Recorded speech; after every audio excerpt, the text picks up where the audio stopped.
নমস্কাৰ আপুনি চাই আছে বিগ ব্ৰেকিং মই জয়ন্ত মাধৱ গোস্বামী মণিপুৰ কাণ্ডৰ বিৰুদ্ধে সংসদত অব্যাহত আছে বিৰোধী প্ৰতিবাদ অধিবেশনৰ আগ মুহূৰ্তত কোলা পোছাক পিন্ধি আলোচনাত মিলিত হল বিৰোধী সাংসদসকল আজি কোলা পোছাক পিন্ধি সংসদলৈ আহিছে বিৰোধী সাংসদসকল কোলা পোছাক পৰিধান কৰি প্ৰতিবাদ সাব্যস্ত কৰিছে বিৰোধীয়ে প্ৰধানমন্ত্ৰীয়ে উত্তৰ নিদিয়াৰ বাবে এনেদৰে কোলা পোছাক পিন্ধি সংসদত প্ৰতিবাদ সাব্যস্ত কৰে বিৰোধী সাংসদসকলে ইপিনে তৃতীয় দিনৰ বাবে প্ৰতিবাদ অব্যাহত ৰাখিছে আপ সাংসদ সঞ্জয় সিঙে উল্লেখযোগ্য যে বুধবাৰে সংসদত অনাস্থা প্ৰস্তাৱ আনিছিল বিৰোধীয়ে বিৰোধীৰ অনাস্থা প্ৰস্তাৱত অনুমোদনো জনাইছে লোকসভাৰ অধ্যক্ষই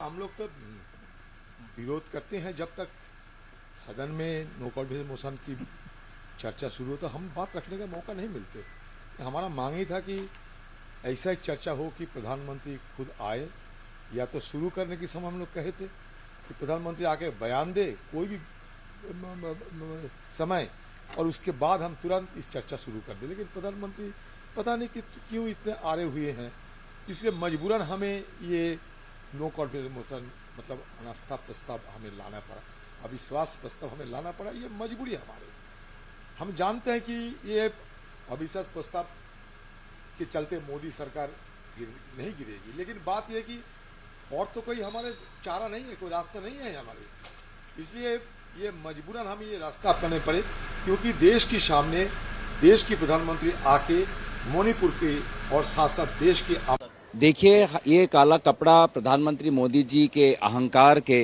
खिलाफ है जब देश जल रहा है जब मणिपुर विभाजित हो गया है तो प्रधानमंत्री को अपनी छवि की पड़ी है अपने अहंकार को वो ज्यादा महत्व देते हैं उस अहंकार को तोड़ने का काम आज हम कर रहे हैं प्रधानमंत्री मणिपुर के लोगों के घाव पर नमक छिड़क रहे हैं जिस समय हम बोल रहे हैं कि वो मणिपुर जाके देश की व्यवस्था को संभाले राष्ट्र सुरक्षा के हित में काम करे वो यहाँ पे भाषणबाजी में लगे हुए हैं तो इसी से साफ जाहिर होता है कि भारत के इतिहास में हमें पहली बार एक ऐसा प्रधानमंत्री मिल रहा है जब देश के किसी कोने में आग लगी हुई है तो वो देश के राजधानी में अपने ही भाषण में मग्न हो चुके हैं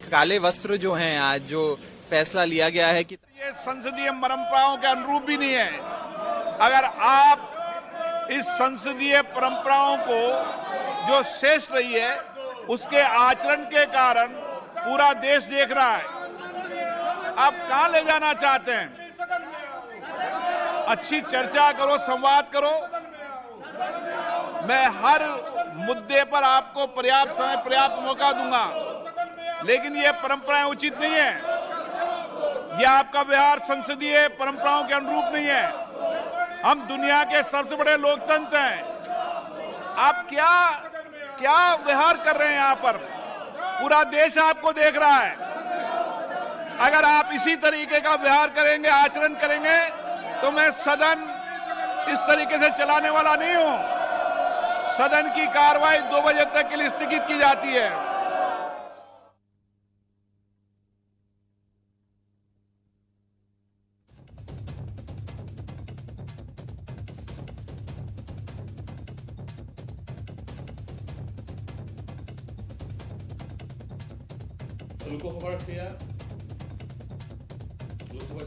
লোকসভা স্থগিত ঘোষণা কৰা হৈছে এইখিনি মুহূৰ্তৰ ডাঙৰ খবৰ মণিপুৰ কাণ্ডক লৈ আজিও লোকসভা সদন স্থগিত ঘোষণা কৰা হৈছে প্ৰতিদিনে হয়তো 2 বজা 12 বজালৈ সদন স্থগিত কৰা হৈছে আজি পুনৰ সদন স্থগিত কৰা হৈছে লোকসভাৰ কাম কাজ এই মুহূৰ্তত স্থগিত ৰখা হৈছে মণিপুৰ কাণ্ডক লৈ আজিও বিৰোধীয়ে উত্তাল প্ৰতিবাদ সদনৰ মজিয়াত পাঠ হয়, উত্তাল প্ৰতিবাদ সাব্যস্ত কৰিছে বিৰোধী আৰু বিৰোধীয়ে আজি ক'লা কাপোৰ পৰিধান কৰি প্ৰতিবাদ সাব্যস্ত কৰা দেখা পোৱা গৈছে আৰু স্পীকাৰ ওম বিৰলাই বাৰম্বাৰ একেটাই কথা কৈ আছে যে এয়া সংসদীয় আচৰণ নহয়, এনেধৰণৰ যি পৰম্পৰা এই পৰম্পৰা আৰম্ভ নকৰিব। তেওঁ প্ৰতিশ্ৰুতি দিছে সকলোকে গুৰুত্বপূৰ্ণ বিষয়সমূহত, বিশেষকৈ বিৰোধী দলসমূহৰ সদস্যসমূহক সকলো গুৰুত্বপূৰ্ণ বিষয়ত আলোচনা যেতিয়া অনুষ্ঠিত হ'ব তেওঁলোকক পৰ্যাপ্ত সময় দিয়া হ'ব তেওঁলোকৰ মতামত ৰাখিবলৈ, এই ধৰণৰ প্ৰতিশ্ৰুতিও ওম বিৰলাই দিয়া পৰিলক্ষিত হ'ল। কিন্তু প্ৰতিবাদৰ মাজতে হুলস্থুলীয়া পৰিৱেশৰ অৱসান নঘটিলে, বিৰোধীয়ে হুলস্থুলীয়া পৰিৱেশ বাহাল ৰাখিলে, যাৰ পৰিপ্ৰেক্ষিতত সদন স্থগিত হৈছে। আৰু আজি 6 নম্বৰ দিন, জয়ন্ত 6 নম্বৰ দিন, বৰ্ষাকালীন অধিৱেশনৰ 6 নম্বৰ দিনৰ এটা দিনো কিন্তু সদন চলিব পৰা নাই। সদনত যি বিষয়সমূহ আলোচনা হ'ব লাগে, ৰাইজৰ জনকল্যাণমুখী বিষয়সমূহ, এই বিষয়সমূহ আলোচনা হ'ব পৰা নাই। মন কৰিব 1 মিনিট সদন চলিবলৈ প্ৰয়োজন হয় 2.5 লাখ টকা, 2.5 লাখ টকা 1 মিনিট সদন চলিবলৈ। এজন সাংসদৰ দৰমহা হৈছে 2.5 লাখ টকা, তাৰ উপৰিও তেওঁ বহু সুবিধা লাভ কৰে। আৰু যদিহে আৰু সেই পইচা ক'ৰ পৰা আহে? টেক্স পেয়াৰৰ পৰা, আপোনাৰ পৰা, মোৰ পৰা। আমি যদি এটকাৰো এটা বস্তু ক্ৰয় কৰোঁ সেই তাতো আমি টেক্স দিছোঁ। কেৱল ডাইৰেক্ট টেক্সেই নহয়, প্ৰত্যক্ষ পৰোক্ষকৰ সকলো দিছোঁ। আমাৰ কৰেৰে সাংসদ চলে, কিন্তু সংসদৰ মজিয়াত মণিপুৰ সদৃশ গুৰুত্বপূৰ্ণ বিষয় শাসক বিৰোধী সহমতত উপনীত হ'ব নোৱাৰাৰ কাৰণে আলোচিত হোৱা নাই, যাৰ পৰিপ্ৰেক্ষিতত বিৰূপ প্ৰভাৱ পৰিছে জনতাৰ মাজত আৰু সংসদীয় গণতন্ত্ৰ এক প্ৰকাৰ কোলাহলত বন্দী হৈ পৰিছে। নিশ্চয় 2 বজালৈ স্থগিত ৰখা হৈছে লোকসভা। ৰাজ্যসভাৰ খবৰ আমি জনাম, লোকসভা এই মুহূৰ্তত 2 বজালৈ স্থগিত ৰখা হৈছে। আজি ষষ্ঠটো দিনতো সদন স্থগিত ৰখা হৈছে। লোকসভাত 2 বজালৈ স্থগিত ৰাখিবলগীয়া হৈছে। ইতিমধ্যেই আমাৰ ছিনিয়ৰ এছ'চিয়েট এডিটৰ পাৰ্থজ্যোতি বৰাই কৈছে যে 1 মিনিটৰ বাবে প্ৰায় 2.5 লাখ টকা খৰচ হয় সদনৰ কাৰ্যক্ৰমণিকাৰ নামত। কিন্তু তেনেস্থলত যি সময়ত জনকল্যাণমূলক কাম কাজ আলোচনা কৰিব লাগে সদনৰ মজিয়াত, সেই কাম কাজসমূহ স্থবিৰ হৈ পৰিছে এইখিনি মুহূৰ্তত মণিপুৰ কাণ্ডক কেন্দ্ৰ কৰি। वहां से और इन सब जो थे जिनकी वजह से आर्थिक सुधार हुआ, चाहे राजा चलेगिया कमेटी हो, चाहे नरसिम्हन कमेटी हो, ये तो राजीव गांधी जी ने स्थापित की थी।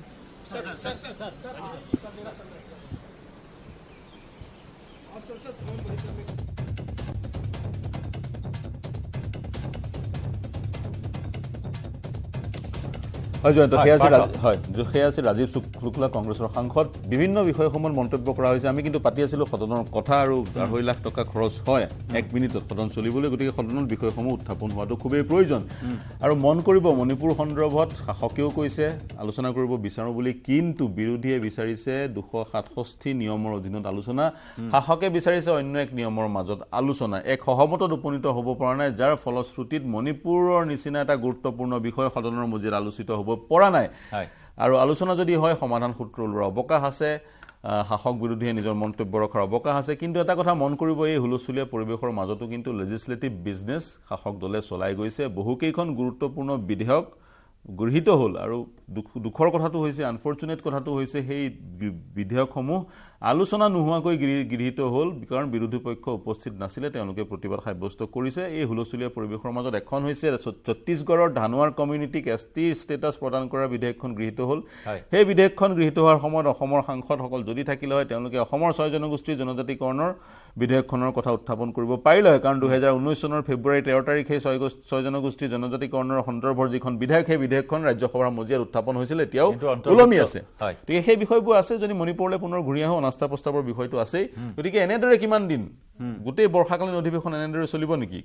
আশা কৰা হৈছে অনাস্থা প্ৰস্তাৱ গ্ৰহণ কৰিছে গৌৰৱ গগৈ পত্ৰ। महत्वपूर्ण यह है कि सरकार क्या कार्रवाई करेगी, क्या उनको न्याय मिलेगा कि नहीं मिलेगा, कि यही नफरत की राजनीति या वोट की राजनीति ऐसे ही चलती रहेगी। मणिपुर में जिस तरीके से विवंश वीडियो हम लोगों ने देखा है, उसको लेकर संसद में मांग हो रही है, लेकिन सरकार, प्रधानमंत्री न आ रहे हैं, न इसमें सफाई दे रहे हैं। बीजेपी, प्रधानमंत्री सब एक हैं। RSS ने जो किया, जो नफरत फैलाई, और भारतीय जनता पार्टी की वोट की राजनीति की वजह से मणिपुर में ये सब कुछ हुआ है। और सरकार की सब जानकारी में रहा होगा। ऐसा नहीं कि एजेंसियों को नहीं पता, एजेंसियों को पता है वहां क्या क्या हो रहा है। अगर ये सब होते हुए सरकार ने देखा है तो सरकार को सत्ता में नहीं रहना चाहिए। प्रधानमंत्री कहते हैं तीसरा टर्म भी उन्हीं का है, पिछली बार चुनकर वो आए। तीसरा टर्म आए, पहला और टर्म आ जाए तो क्या बेटियां, महिलाएं, माताओं का इस तरीके से नंगा घुमा जाएगा, कपड़े उतार करके घुमाया जाएगा? उसके लिए आपके पास क्या है? क्या आप फेस नहीं कर सकते क्या सदन को, या जनता को फेस नहीं करना चाहते हैं? अलायंस बनाया सर, लेकिन इंडिया के नाम से उनको परहेज है। उन्होंने कहा इंडियन मुजाहिदीन भी है, ईस्ट इंडिया कंपनी भी आई है, PFI भी है। ये उनकी घबराहट है। कल को और हम सब इंडिया से, कौन इंडिया से लगाव रखता है, कौन इंडिया को प्यार नहीं करता, कौन इंडिया को आगे नहीं ले जाना चाहता है। कल इंडिया के नाम को वो आगे कर रहे थे, स्किल इंडिया, न जाने कितनी इंडिया, और आज जब इंडिया से घबरा रहे हैं, सोचिए आप, इसका मतलब घबराहट जो है वो साफ है कि जनता इनके खिलाफ है। मैंने पहले भी कहा, फिर कहता हूं, देश की 2/3 जनता इनको हटाना चाहती है।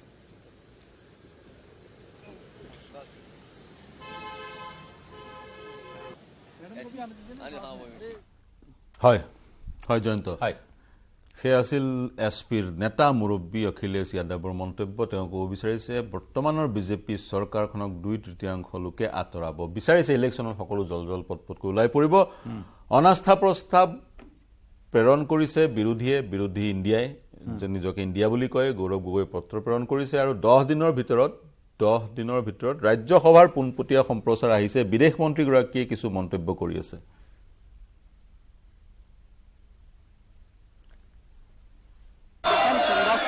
বিদেশ মন্ত্ৰীগৰাকী ৰাজ্যসভাত কিছু মন্তব্য কৰা পৰিলক্ষিত।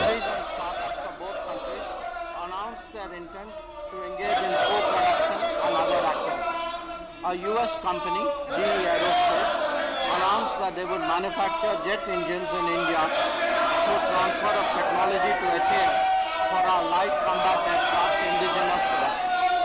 3. Indian Space Research Organization, ISRO, signed the Artemis Accord with the US National Aeronautics and Space Administration for cooperation in civil exploration of outer space for peaceful purposes. NASA and ISRO announced that they would cooperate in human space flight and launch a joint effort to the International Space Station in 2024. 4. Both countries resolved 6 outstanding bilateral trade disputes in WTO. And I stress, Chairman Sir, that this is very, very extraordinary through mutually agreed solutions. They agreed to strengthen collaboration between the respective SMEs and boost innovation linkages. 5. In the semiconductor domain, 3 US companies made announcements for building a semiconductor assembly and test facility in India and for training Indian engineers and workforce. This too, Chairman Sir, is a very important step. It will take forward the semiconductor mission that the Prime Minister is so deeply committed to. 6. In the telecommunication sector, both sides agreed to collaborate towards a bilateral trusted network, trusted sources framework, enable participation of Indian companies in the US RIP and Replace program, and undertake core and reciprocal pilot projects. India and USA also agreed to accelerate cooperation in green hydrogen and other emerging technologies. 7.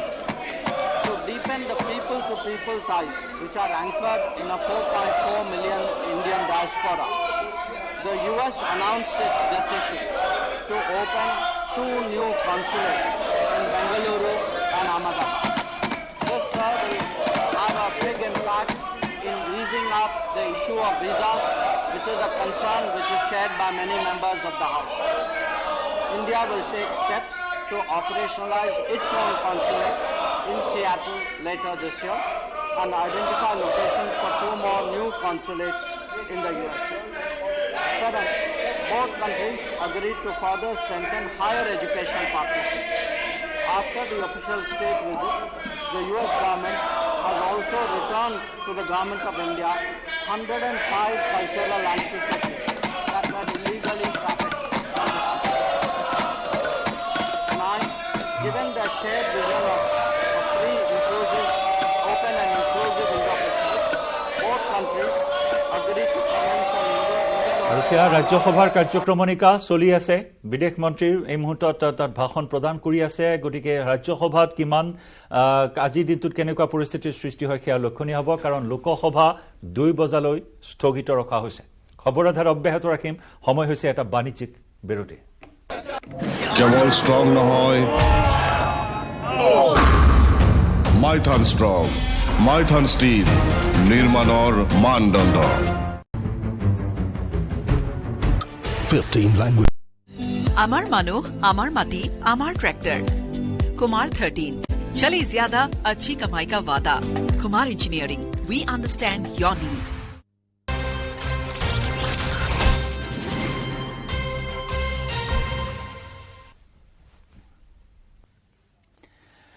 প্ৰধানমন্ত্ৰীক আদৰণি নজনাই অশোক গেহলটে ৰাজস্থানৰ মুখ্যমন্ত্ৰী অশোক গেহলটৰ মন্তব্য আজি ৰাজস্থান ভ্ৰমণলৈ যাব প্ৰধানমন্ত্ৰী নৰেন্দ্ৰ মোদী অনুষ্ঠানত মুখ্যমন্ত্ৰীৰ ভাষণ নৰখাৰ বাবে ক্ষুব্ধ গেহলট 3 মিনিটৰ ভাষণ কাৰ্যসূচীৰ পৰা কাটি দিয়াৰ অভিযোগ গেহলটৰ মুখ্যমন্ত্ৰী গেহলটৰ টুইটৰ পাছতে পিএমৰ প্ৰতিক্ৰিয়া মুখ্যমন্ত্ৰীৰ অভিযোগ নচ্ছাত কৰিছে পিএমঅয়ে অনুষ্ঠানত মুখ্যমন্ত্ৰীৰ ভাষণ ৰখা হৈছিল কিন্তু সিএমৰ কাৰ্যালয়ে CMA অনুষ্ঠানত ভাগ লব নোৱাৰে বুলি কোৱাতে উঠাই দিয়া হৈছিল ভাষণ প্ৰধানমন্ত্ৰীক আদৰণি নজনাই ৰাজস্থানৰ মুখ্যমন্ত্ৰী অশোক গেহলটৰ মন্তব্য আজি ৰাজস্থান ভ্ৰমণলৈ যাব প্ৰধানমন্ত্ৰী নৰেন্দ্ৰ মোদী অনুষ্ঠানত মুখ্যমন্ত্ৰীৰ ভাষণ নৰখাৰ বাবে ক্ষুব্ধ হৈ পৰে গেহলট 3 মিনিটৰ ভাষণ কাৰ্যসূচীৰ পৰা কাটি দিয়াৰ অভিযোগ গেহলটৰ মুখ্যমন্ত্ৰী গেহলটৰ টুইটৰ পাছতে প্ৰধানমন্ত্ৰীৰ কাৰ্যালয়ৰ পৰা প্ৰতিক্ৰিয়া প্ৰকাশ কৰা হৈছে মুখ্যমন্ত্ৰীৰ অভিযোগ নচ্ছাত কৰিছে প্ৰধানমন্ত্ৰীৰ কাৰ্যালয়ে অনুষ্ঠানত মুখ্যমন্ত্ৰীৰ ভাষণ ৰখা হৈছিল যদি মুখ্যমন্ত্ৰীৰ কাৰ্যালয়ে মুখ্যমন্ত্ৰীয়ে অনুষ্ঠানত ভাগ লব নোৱাৰে বুলি কোৱাতে উঠাই দিয়া হৈছিল ভাষণ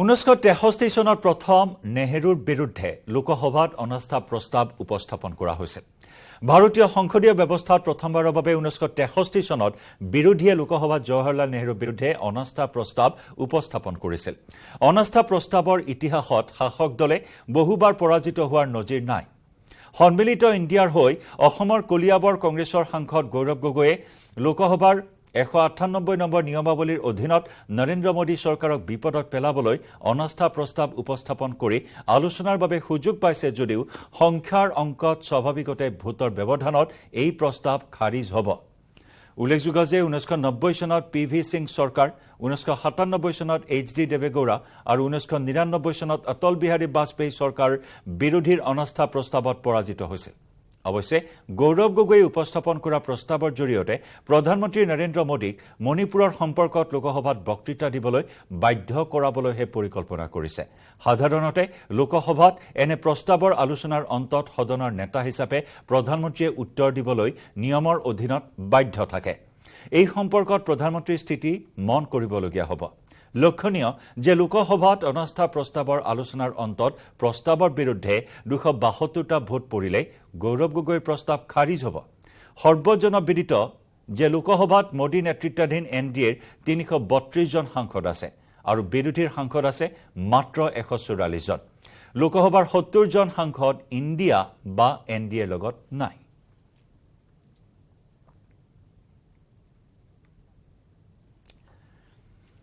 Senior Associate Editor Parthojyoti Bora আছে মোৰ সৈতে পাৰ্থ ইতিমধ্যে এইখিনি তথ্য আমি আগবঢ়াইছো 1963 চনৰ পৰা এই প্ৰক্ৰিয়া অনাস্থা প্ৰস্তাৱ জৱাহৰলাল নেহৰুৱে প্ৰথমবাৰৰ বাবে 1963 চনত লাভ কৰিছিল আৰু বৰ্তমান গৌৰৱ গগৈ কলিয়াবৰৰ সাংসদ গৌৰৱ গগৈয়ে এটা সুযোগ লাভ কৰিছে কিন্তু প্ৰধানমন্ত্ৰীৰ স্থিতিৰ ওপৰত এতিয়া সকলোখিনি নিৰ্ভৰ কৰিব কি স্থিতি গ্ৰহণ কৰিব প্ৰধানমন্ত্ৰীয়ে হয় প্ৰধানমন্ত্ৰীয়ে নিজৰ ভাষণত কি বক্তব্য ৰাখে সেয়া লক্ষণীয় হ'ব আৰু ইতিমধ্যে বিৰোধী দলে স্পষ্ট কৰি দিছে চৰকাৰখনৰ পতনৰ কাৰণে এই যি অনাস্থা প্ৰস্তাৱ সেই অনাস্থা প্ৰস্তাৱ অনা হোৱা নাই গৌৰৱ গগৈ উপদলপতি তেওঁ অনাস্থা প্ৰস্তাৱৰ পত্ৰখন প্ৰদান কৰিছে মন কৰিব অনাস্থা প্ৰস্তাৱ লোকসভাত উত্থাপন কৰিব পাৰি আৰু লোকসভাত অনাস্থা প্ৰস্তাৱ তেতিয়াহে উত্থাপন কৰিব পাৰি প্ৰস্তাৱখনৰ সমৰ্থনৰ 50 জন সাংসদ থাকিব লাগিব গতিকে যেতিয়া অনাস্থা প্ৰস্তাৱ সংসদৰ এতিয়া পত্ৰ প্ৰদান কৰা হৈছে সংসদৰ স্পিকাৰ উত্থাপন কৰিব তেতিয়া 50 জন বিধায়ক ক্ষমা কৰিব সাংসদ বিৰোধীৰ থাকিব লাগিব যি ভিজুৱেলছ দেখুৱাই থকা হৈছে 2018 চনৰ এয়া ভিজুৱেলছ 2018 চনৰ ভিজুৱেলছ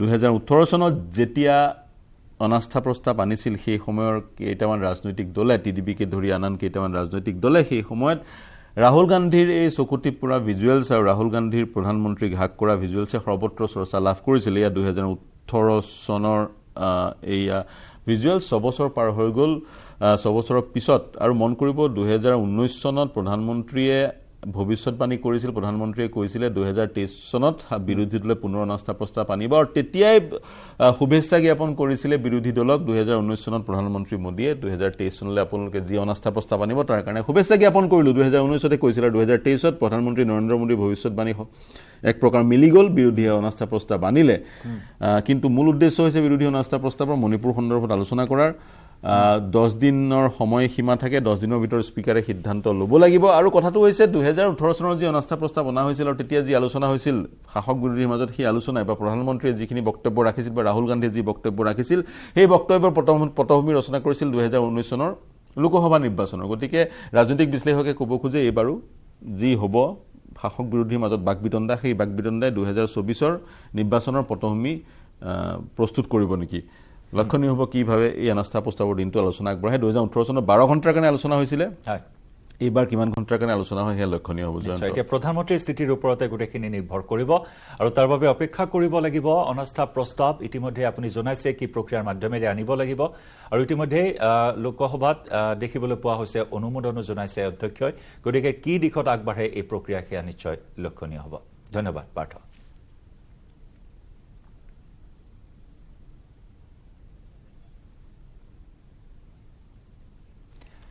বাতৰি পৰৱৰ্তী অংশলৈ যোৱাৰ পূৰ্বে সময় হ'ল আন এটি বাণিজ্যিক বিৰতিৰ